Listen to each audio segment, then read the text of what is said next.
Ka-Express, hindi lang basta playoffs run ito, isang malaking pag-angat ng dugong Pinoy sa pinakamalaking basketball stage sa mundo.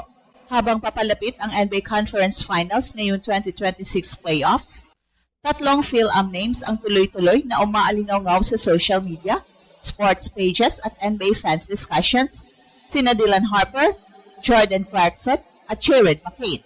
At ang mas nakakagulat, hindi na ito simpleng representation lamang, impact players na sila sa kanilang mga teams na seryosong lumalaban para sa NBA Finals. Si Dylan Harper, ang rookie sensation ng San Antonio Spurs, ay nag-iisa sa pinakamainit na pangalan ngayong all-season matapos magpakawala ng historic performances laban sa Minnesota. Kahit may inindang ni soreness, tumutulong siya sa Spurs sa critical playoff moments habang kasama sina Victor Wembanyama at De'Aaron Fox. Samantala si Jordan Clarkson naman ay muling nasa spotlight bilang veteranong Phil-Am na muling nakalating sa malalim na bahagi ng playoffs habang matagal nang kinikilala bilang isa sa pinaka-skilled scorers na may dugong Pinoy sa NBA history. Ngayon ay bahagi siya ng isang team na seryosong nangangarap ng championship run ngayong 2026 postseason. At syempre, andyan si Jared McCain, isa sa pinaka-viral at pinaka-charismatic young guards ngayon sa NBA mula Philadelphia hanggang sa paglipat niya sa OKC. Lalong lumalakas ang kanyang role sa isa sa pinakamapanganib na batang kupunan sa liga. Biglang nagbago ang ihip ng hangin para sa mga Pinoy basketball fans. Noon, pangarap lang makakita ng Pinoy blood sa NBA playoffs. Ngayon, tatlong Phil-Am stars sabay-sabay na sa gitna ng championship conversation at buong mundo napapalingon na talaga sa dugong Pinoy. At kung may isang salitang pwedeng maglarawan sa NBA playoffs ngayong 2026, yun ay takeover.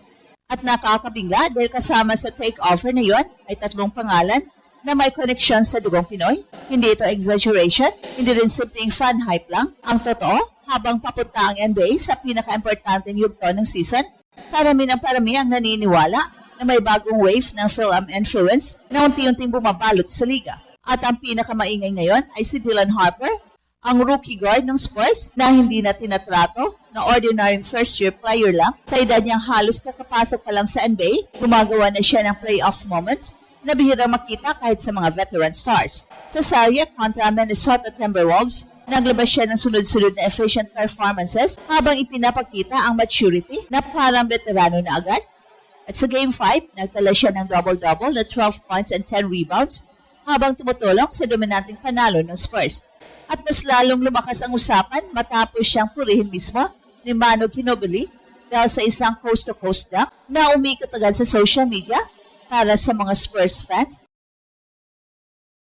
Hindi lang raw basta rookie sa Harper, posibleng future face siya ng franchise kasama si Wemby. Pero ang pinaka-emotional na partner rito, para sa mga Pinoy, proud na proud si Harper sa kanyang Pinoy roots. Ilang NBA pages at basketball communities na rin ang nagpo-post tungkol sa pagiging bahagi niya sa growing Phil-Am movement sa NBA at hindi lang siya ang maingay.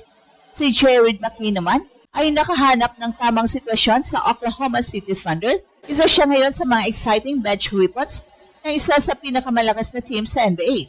Ang Thunder ay undefeated pa sa playoffs matapos huwalisin ang Los Angeles Lakers at habang sina Shai Gilgeous-Alexander at Chet Holmgren ang pangunahing mukha ng kupunan, unti-unting sumisilip ang pangalan ni Jared McCain bilang isa sa mga dangerous young scorers sa second unit. At ang nakakatuwa pa rito, sobrang lakas ng charisma ni McCain online, viral personality siya, pero ngayon sinasabayan na niya yon ng winning basketball. At para sa maraming Pinoy fans, isa siya sa pinaka-relatable na young Phil-Am stars dahil sa kanyang confidence at energy. At samantala, si Jordan Clarkson ay nananatiling simbolo ng original na modern Phil-Am NBA success story. Siya ang nagbukas ng pinto para mas seryosohin ng basketball world ang Pinoy representation sa NBA. At ngayong nasa malalim na playoff run siya, mas ramdam ng mga fans ang impact ng kanyang legacy. Hindi na simpleng coincidence ito.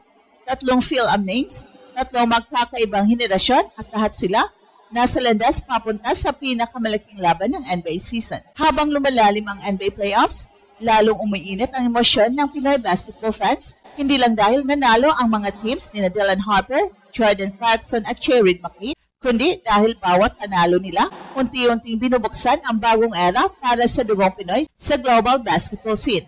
At ang pinakamapanganib dito, parang hindi pa ito ang peak. Si Dylan Harper ngayon ang sentro ng malaking usapan sa San Antonio Spurs. So imagine this, rookie pa lang siya, pero nasa Western Conference Finals na agad laban sa powerhouse Oklahoma City Thunder. Hindi biro yun sa NBA history.